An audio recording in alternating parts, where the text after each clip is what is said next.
এই রকম প্রবলেমেটিক স্কিনে ভয় পাওয়ার কারণ নেই। কীভাবে বেস মেকআপ বসাবে সেটাই তোমাদেরকে আজকে স্টেপ বাই স্টেপ দেখাবো। ক্লিন ফেসে রিকোডের গ্রিপ স্প্রেটা প্রথমে ইউজ করে দিলাম, এরপরে অ্যাম্ব্রলিসের ময়শ্চারাইজার ইউজ করলাম। সামারে ইউজ করলে এই ময়শ্চারাইজারটা অল্প পরিমাণে ইউজ করবে, খুব ভালোভাবে ব্লেন্ড করে দিতে হবে। 1 মিনিট ওয়েট করার পরে আরেকটা প্রাইমার, এটা ইএলএফের পুট্টি প্রাইমার, যেহেতু ওপেন পোর অনেকটা বেশি ওই জায়গাগুলো একটু ব্লার করে নিচ্ছি। তারপরে কালার কারেক্টারের জন্য অ্যাফ্লাইজা কনসিলার প্যালেট থেকে একটা অরেঞ্জ কালার কারেক্টার নিয়েছি। ডার্ক স্পটগুলো অনেক বেশি ব্রাউন, মানে ব্রাউন যে ডার্ক স্পটগুলো থাকে সেটা ডার্ক অরেঞ্জ কালার কারেক্টার দিয়ে একবারেই হাইড হয়ে যায়। এখানে তোমরা মিক্স করে নিতে পারো একটু অরেঞ্জ আর এক টোন ডাউন, মানে একটা টোন কম স্কিন টোনের থেকে, সেটাও মিক্স করে নিতে পারো। বাট সেটা মিক্স করলেও একটু ডার্ক স্পট দেখা যাবে, ওই জন্য আমি ডাইরেক্ট অরেঞ্জ কালার কারেক্টার যেটা ডার্ক শেড আছে অ্যাফ্লাইজা প্যালেটে, দেখো এই সাইডে একটা লাইট কালার অরেঞ্জ কারেক্টারও আছে। যাদের একদম স্কিনে পিগমেন্টেশন কম তাদের কিন্তু ইউজ করতে পারো। এবার আরেকটা ডার্ক শেড আমি ইউজ করে এই অরেঞ্জটা যেহেতু একটু বেশি ডার্ক, ওইটাকে একটু নিউট্রালাইজ করে নিচ্ছি।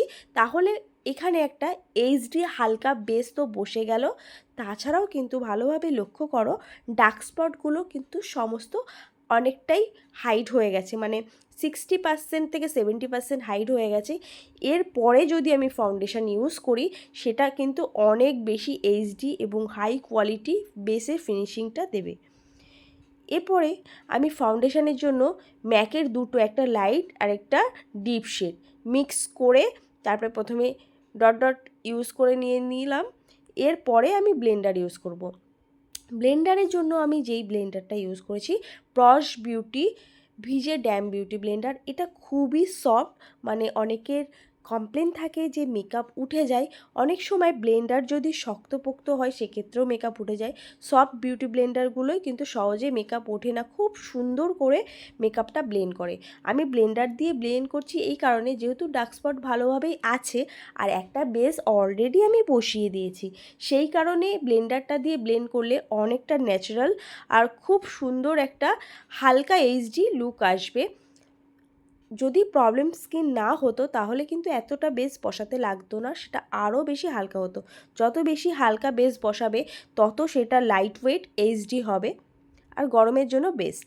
এবার হাইলাইটিংয়ের জন্য টার্টের একটা কনসিলার অল্প পরিমাণে, যে কালারের ফাউন্ডেশন ইউজ করেছি তার থেকে 1 টোন ওপরে, মানে 1 টোন লাইট কিন্তু আমি কনসিলার খুব ভালোভাবে টি জোন এরিয়ায় ইউজ করে নিচ্ছি। আর চোখের নিচে একদম অল্প পরিমাণে কনসিলার ইউজ করে ব্লেন্ড করে নেবে।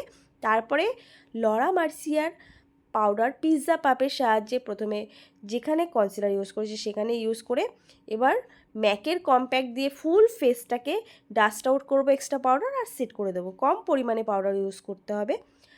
তারপরে কন্ট্রোরের জন্য আমি ইউজ করেছি ফেন্টি বিউটির কন্ট্রোর।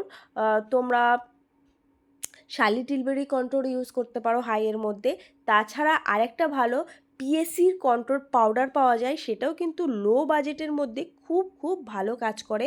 মানে বেসটা যদি স্ট্রং হয়, মানে ফাউন্ডেশন কালার কারেক্ট তারপর যে ময়শ্চারাইজারটা ইউজ করছো সেটা ভালো হলে তারপরে কিন্তু একটু মিডিয়াম রেঞ্জেও প্রোডাক্ট ইউজ করতে পারো। আমি এই জায়গায় ব্লাশ ইউজ করছি নার্সের। তোমরা এখানে অ্যাফোর্ডেবলের মধ্যে ফরএভার 52 এর ব্লাশ ইউজ করতে পারো, যে ছোটো ছোটো সিঙ্গেল ব্লাশ আছে, কোরাল শেডটা খুবই খুবই সুন্দর, সেটাকেও ইউজ করতে পারো। আমি দুরকম রেঞ্জের কেন বলছি, সবসময় মিডিয়াম রেঞ্জেই যে খারাপ হয় এমনটা নয়। বেস মেকআপ কিন্তু অলরেডি কমপ্লিট। এই পর্যন্ত যদি তোমরা কিছু শিখে থাকো, ভিডিও ভালো লাগে, অবশ্যই লাইক কমেন্ট শেয়ার সাবস্ক্রাইব করতে ভুলো না। নেক্সট পার্টে আমি এই লুকের আই মেকআপ শেয়ার করব, বাকি মেকআপটাও শেয়ার করব। টাটা।